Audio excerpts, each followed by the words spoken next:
Welcome. Welcome to the west coast of Canada in a beautiful rainforest. It's one of my favorite forests that I like to go for walks in. And this is I call her grandmother tree.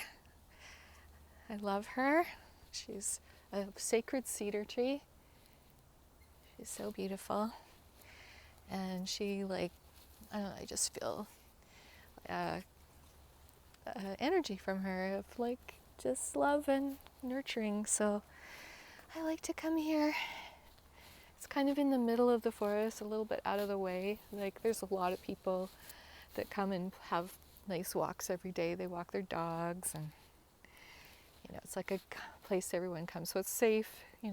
It's during the day. There's lots of nice people around with their dogs, so I'm not worried. But I do listen to my gut if I feel like, oh, I need to, get out of here or stay on the path, then I'll do that. But yeah, I just wanted to try to share, be brave and share some of my life experiences that I've had with different kind of, that's why I call myself Spooky Lala, because I've had kind of weird things happen to me. And yeah, so if you have an open mind, I'd love to share them with you. I I don't want to have any debates or anything about what it was, or if it was something evil or whatever. I believe there's good and bad everywhere in spirit world too, and I keep love in my heart, and I'm a really kind, good person. So there she is. She's so beautiful. So yeah, please, I don't want to hear a lot of religious like you know rhetoric or judgmental things, okay? So if that's something that will trigger you, then that I totally understand and I respect that. So, it's okay if you want to not watch this video. All right. So, when I was a little girl, I'm going to go find a good spot to I'll let you guys see where I'm walking. When I was a little girl, I was about, actually a toddler. I was only 11 months old. I got spinal meningitis and I almost died. And I was in isolation for a couple of weeks by myself. Of course, I don't believe I was completely by myself. I feel like angels were with me, or someone from the spiritual realm that loved me was with me. So, but I think because of that experience and that almost dying, because my doctor said it was a miracle that I survived and I didn't have any side effects like deaf or blind, because there was a lot of kids that were getting it and they actually did die, or if they didn't, they had blindness or deaf or even brain damage. So I was really blessed that I guess I had a purpose here. So I had something to do and I was spared. So I think that kind of made my, I don't know how to explain it, but just kind of thinned the veil, like a kind of in a thin place where sometimes I can see or hear or feel things that other people can't, but I know there are people out there, and if you're one of them, please say that, share your experience with me, because I'd love to hear your experiences too. Aw, you see that bird? It's just floated down, hey? This is a nice sunny spot. Yeah, so the first time I had something happen that was quite traumatic for me was when I was 5. I'm going to go in here. Just want to make sure there's nobody else in here. It's a good little hidey spot. Make sure there's no coyotes. Hopefully, if they would have heard me, they would have ran.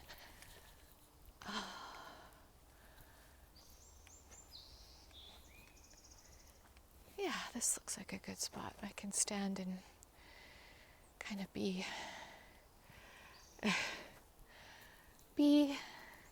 off the path. Because in Canada, if you pass somebody, you gotta say hi. Look at this big Douglas fir. Isn't that gorgeous? Look how beautiful he is. Hi. So beautiful. Yeah, my first experience was when we lived in Alberta till I was 5. And then my dad was transferred from a propane company to Truro, Nova Scotia, which was really nice because he is from Nova Scotia, Yarmouth, Nova Scotia. And he was so excited to go and see his family, even though they lived about 4 or 5 hours away from Truro in Yarmouth, Nova Scotia. That's right across from Boston, Maine. But yeah, our family's been in Yarmouth since the 1700s, so he was pretty excited to go back home. And we actually stayed with Nanny and Grampy for the first few months because it was summertime, and it was so fun. I still remember all the fun things we got to do. And then we moved down to Truro. And I remember moving day. We Mom and Dad rented a old house on Bible Hill, Pictou Road in Truro. And we were unpacking in the kitchen. It was just a small farmhouse. It wasn't like a very big farmhouse. And I was helping my mom. I loved helping her. And so it was like fun. And I was a very obedient, very sweet kid. So I didn't even go through a rebellious stage when I was a teenager. I wish I had. That's a story for another day. Anyway, very, very. My brother was kind of high needs, so I think I kind of looked after him. He was younger than me, and my mom suffered with mental illness, like really bad depression. So I felt very protective of her. So if she ever needed my help, I was always like there. Even if she didn't ask, I would be helping her, which I know is not good for a little kid to have to feel like that. But at the time, it was my normal, so it didn't feel unusual, or I was happy. Anyway, we moved into this house, and I was helping my mom unpack the kitchen, and she was like giving me things like, take this over here, take that upstairs. So I was kind of like her runner and putting things up in the rooms where they belong. And I was having fun doing that. And keep in mind, I'm 5. And then I came back downstairs. I would come and report and say, okay, I did that. And she said, okay, sweetie. Okay, I need you to, you know what, let's put this down in the basement. Can you put that down in the basement? Now, it wasn't really a basement. I would call it a cellar. It had a dirt floor, rickety wood steps going down, and like a bald light bulb just hanging from the ceiling. The washer and dryer were up in the kitchen, so we really didn't go down in the cellar, I would call it. Anyway, she said, this should probably go down in the cellar. Oh, I hear the raven. So I took whatever it was, I can't remember what it was, but I went to the basement door, which was in the kitchen. It was like a wooden door, and I opened the door, and I got this sense of doom. I mean, I didn't even know what it was. All I knew is that I felt really scared. And I was like, I don't want to go down there, Mommy. It's scary. I don't want to go down there. And she says, oh, it's okay, sweetie. It's just dark. I'll turn the light on. Sorry, I should turn the light on for you. I'll come down with you so you can see. It's not scary. It's just a cellar. There's nothing down here. And I remember I came down with her. And at our other house in Alberta, I played in the basement all the time. Like, I loved our basement. And it wasn't like a finished basement or anything. The laundry was down there.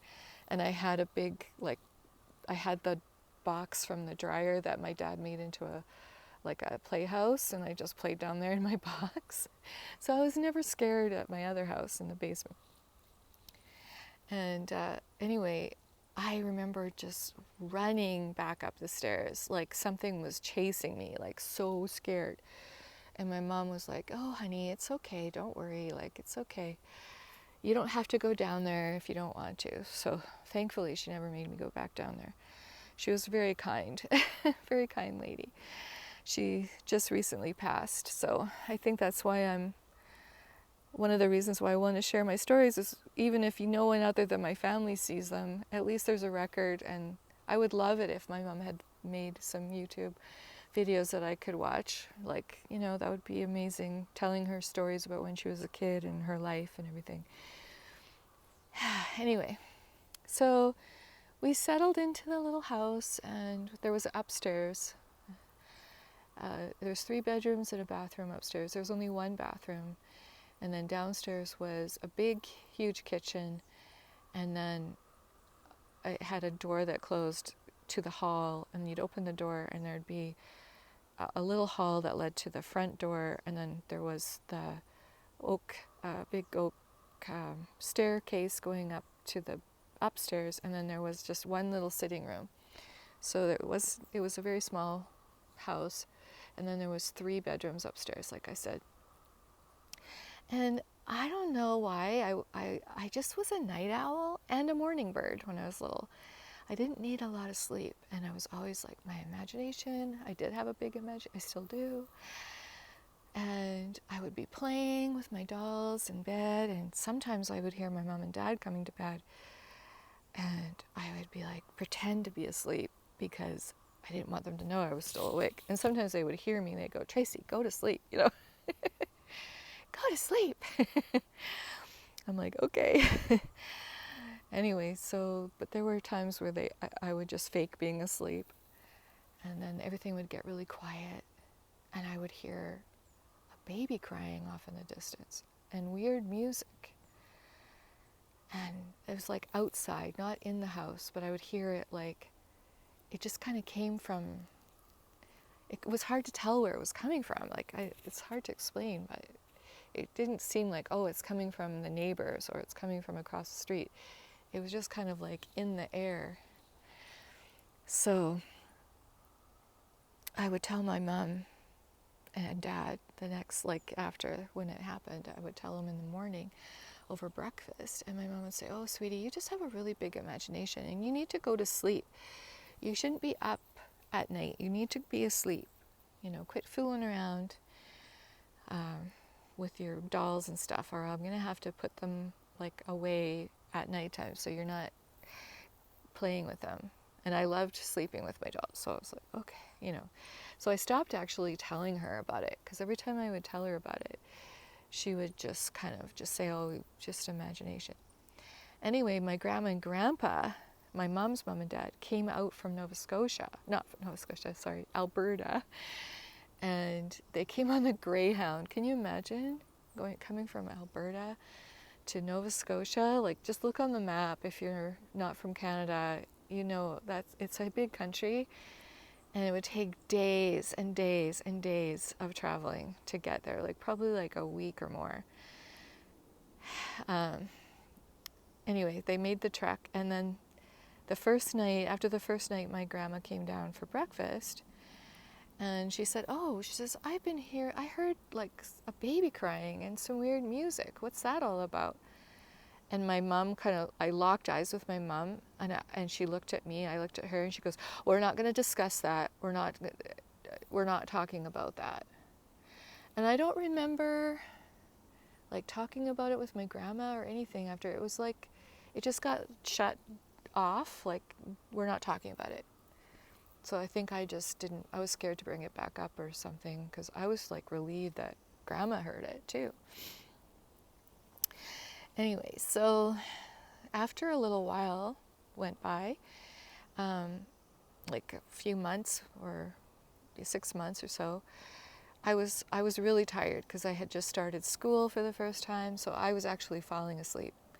But then when I got more into my rhythm and I started, getting used to being at school and everything, I wasn't as tired. And so I was back to my being awake at night after my mom and dad would go to sleep. Not all the time, but, at least once or twice a week, I would be awake still when they went to bed. And anyway, I started hearing footsteps coming up the stairs. Not just up the stairs, but like prior to the stairs, like coming through up the distance, but like boots on wood sound, and then someone walking in the hall downstairs, and then they slowly climbing up the stairs, like really slow. And I remember just like being frozen, like somebody's in our house, right? And then after it would come to the landing, there was a landing, like you'd go up about 13 stairs and then there'd be a landing, and then there was 2 more stairs, like it would do a turn to the bedrooms, to the hall. And I could hear like somebody standing there because it was very creaky. It was old. It was over 100 years old at the time. So there's lots of old houses in Nova Scotia. And that would happen where I'd hear it just stay on the somebody's coming, so I'm just gonna go over here. Stay on the landing, and then it would go back downstairs. So I would be so relieved because I would hear the steps going back, and I'd hear like the boots on wood sound again, distant, very distant. And I would tell my mom and dad, and then I stopped telling my mom, I would just tell my dad. And he'd say, "Oh, it's okay, sweetie, it's just the furnace. Just the furnace, that's the sound the furnace makes." So for the longest time when I'd hear it, I would just go, "Oh, it's just the furnace," but I would always, when it got to the landing, I would always like kind of wait until the sound of the steps went back down. So this one night, I heard it again, and I was thinking, it's just the furnace. I was scared though, but I would just tell myself, it's just the furnace. It's just the furnace. I think I was about 6.5 by now. And, but then we came to the landing, and after a few seconds, I heard the sound of the stairs, like the last 2 stairs leading up to the hallway creak, and my heart just, I kind of like froze, because it had never done that before. And then the floorboard in the hallway creaked. It was all hardwood floors. And that by then my heart is pounding so hard that I can't hear anything, because it's like thundering, my heart's thundering in my ears. So I, being 6, I just covered my blanket over my head, because, if I can't see them, they can't see me, kind of thing. And here, I'll let you guys look at something other than me. So pretty in here. And then, I don't know how much, not very much longer, I didn't realize that my hand was out, like my wrist, right? Because I was covering my head with so my wrist was exposed. And something, I know this sounds crazy, but somebody grabbed my wrist, like it felt like a human, like an actual person, grabbed my wrist and said in a really gruff, deep voice, "I gotcha," like that, "I gotcha." I will never forget the terror that I felt. I tried to scream and no sound came out. I was like, my heart was just racing. I was just like in a complete panic. And then it slowly let go of my wrist. And then I don't know how long it took me to be brave enough, but I peeked out and nobody was there. And I thought, they're under the bed. So I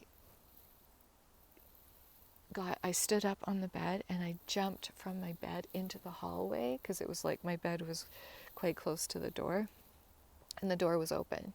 I always slept with my door open until then. Then I had the door closed. And I also moved my brother into my room. But yeah, I jumped into the hallway and I ran to my mom and dad's room. And their door was locked. And I remember like trying to open it and being in a complete panic and yelling and screaming and crying and pounding on the door. And then they came and let me in and they comforted me and they just said, "Oh, honey, it's just a nightmare, sweetie. It's a nightmare, you know." But it wasn't a nightmare, you guys. I was wide awake. And after that, it didn't happen again in that house. It never happened again. And sometimes I think, was it a real person that lived down in the cellar? Like, I don't know. Like, it was so scary, you guys. Yeah, that was very traumatic. So that's my traumatic experience I wanted to share from childhood. I'll leave you with that, and it's been like over 20 minutes. Sorry guys, I can talk. But I'll leave that with you, and take care, and hope to see you back again. Hey, bye for now.